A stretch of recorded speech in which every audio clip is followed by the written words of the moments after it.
Vocês provavelmente já sabem o que está acontecendo com os sites de anime, sobre a Crunchyroll e tudo mais. Então eu vou direto para minha opinião sobre o assunto. Vamos lá, vou começar já com a conclusão. Sou completamente contra a atitude da Crunchyroll e acredito que ela está completamente errada. Agora vamos para os porquês. Eu vou separá-los em 3 principais tópicos. O primeiro, por que ela está objetivamente errada. O segundo, por que a ação dela é prejudicial aos próprios autores. E terceiro, por que a ação dela é prejudicial aos consumidores. O primeiro porquê, propriedade intelectual não existe. Primeiramente explicando o que é propriedade intelectual, segundo o pai dos burros, propriedade intelectual é um conjunto de leis que protege as obras intelectuais e seus autores. Direito que garante a exploração comercial por determinado período de tempo de invenções industriais, científicas e artísticas. E que leis são essas, você me pergunta? São leis como as leis de direitos autorais e a existência de patentes. Porém, isso contradiz a própria definição de propriedade. Segundo também o pai dos burros, propriedade é o direito natural que permite a uma pessoa, denominada então proprietário, a posse de uma coisa em todas as relações com o indivíduo. É também o direito ou faculdade de usar e dispor da coisa, além do direito de reavê-la de quem injustamente a possua ou detenha, e somente pode ser aplicada a algo escasso. Aqui podemos ver algo interessante. Só é propriedade aquilo que é escasso. Primeiramente vamos exemplificar o que é algo escasso. Pense que você tem uma caneta. Se você tem essa caneta, logo eu não posso ter a mesma caneta que você, já que ela não vai se multiplicar caso eu a pegue de você. Tomar a caneta de você infere em uma subtração da caneta, ou seja, você que antes possuía uma caneta, agora não possui mais. Porém, ao levarmos isso à propriedade intelectual, vamos pegar por exemplo um anime. Lembrando que um anime não significa o Blu-ray do anime, e sim o conteúdo dele, já que o Blu-ray é sim uma propriedade, e uma propriedade privada aliás, já que ele em si é escasso. Contudo, o mesmo não é verdade para o episódio de anime. O fato de eu assistir um episódio em um site de anime pirata não faz com que outra pessoa magicamente fique impossibilitada de ver o mesmo episódio. Na verdade, o fato de eu estar assistindo ao episódio pirata não afeta em nada aquele que distribui ou assiste o material original. Então, se propriedade intelectual não é escassa, a própria não pode ser considerada como propriedade. Logo, propriedade intelectual não existe, e por isso a atitude da Crunchyroll está errada. Na verdade, ela parece até mais uma invasão de propriedade privada, já que os sites de animes piratas são sim propriedades privadas, já que os mesmos são escassos. Por exemplo, eu não posso ter 2 sites com a mesma URL, então isso seria mais como uma invasão e até uma agressão à propriedade privada por parte da Crunchyroll. Voltando sobre propriedade intelectual, já que a propriedade intelectual não é propriedade, então não existe um proprietário detentor de direitos autorais de determinado produto, ou seja, não existe um dono do material original. E se não existe dono, pirataria também não pode ser considerada como roubo, furto ou como violação de direitos de reaver uma propriedade de quem injustamente a possua ou detenha.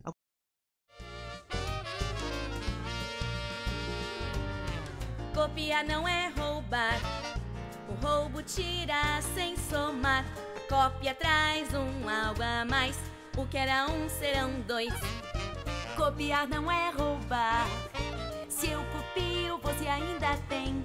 Cada qual fica com ninguém ficará sem nenhum. Se eu tomo o seu brinquedo, você vai chupar o dedo.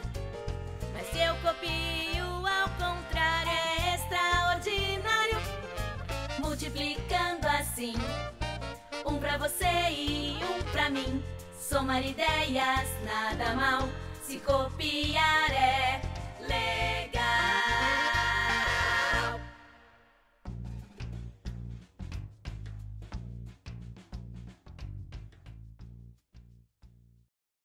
Agora vamos ao segundo porquê. Pirataria é uma função do mercado.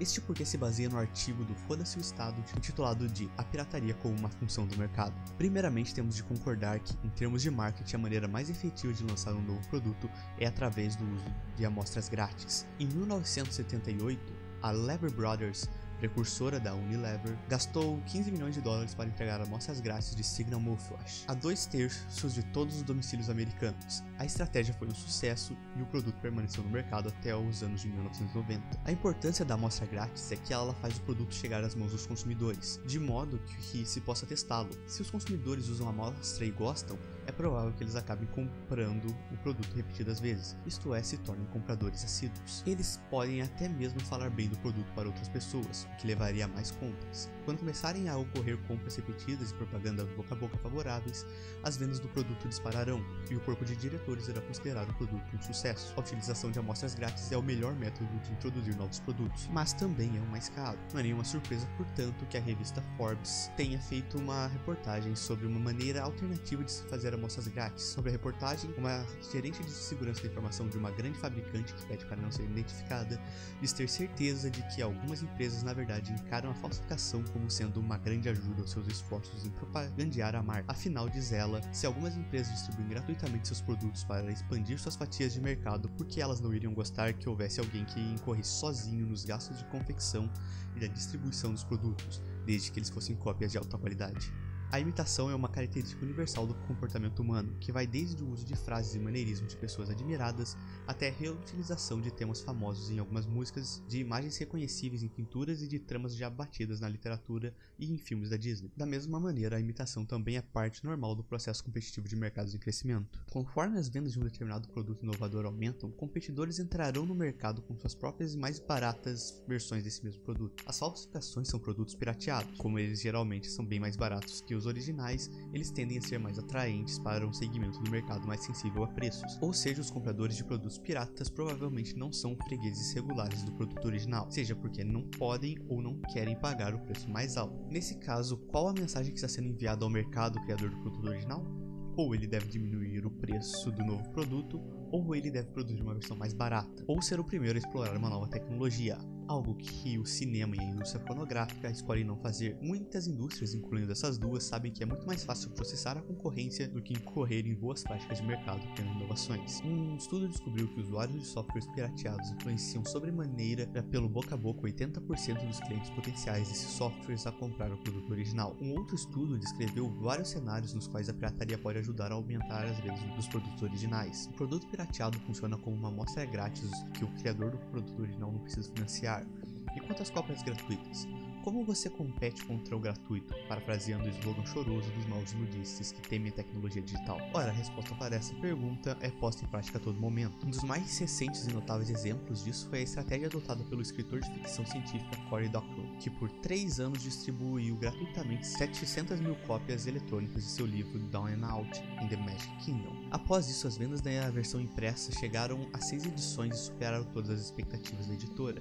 Doctorow disse que muitas das pessoas que fizeram o download do livro não compraram a versão impressa e provavelmente não iriam comprá-la, mesmo se não tivessem feito o download. Mas o fato é que a distribuição gratuita criou um burburinho considerável e uma minoria significante realmente acabou comprando a versão impressa. Outro exemplo disso sou eu mesmo, que só me tornei um otaku por conta da pirataria. Até hoje só assisto animes em sites piratas, porque a Crunchyroll, que aliás eu já assinei por pelo menos um mês, simplesmente não tem os animes que eu estou assistindo. Mas deixando isso de lado, o fato de eu ter me tornado otaku graças à pirataria fez com que eu comprasse mais de uma dezena e pretendo comprar ainda mais de light novels de mangás, que certamente deu mais lucros para os autores do que eu assinando a Crunchyroll. Isso pode ser comprovado da seguinte maneira: pegue o preço da assinatura mensal da Crunchyroll e divida pela quantidade de animes do site, isso sem contar a parte que a Crunchyroll tira para si mesma. O resultado da operação resultará no ganho mínimo de cada autor que está na Crunchyroll, e podemos concordar que mesmo sem fazer os cálculos é notório que o ganho é bem baixo. Ou seja, se eu comprar uma novel ou mangá de R$10, daria muito mais dinheiro ao autor do que eu pagar um mês de Crunchyroll.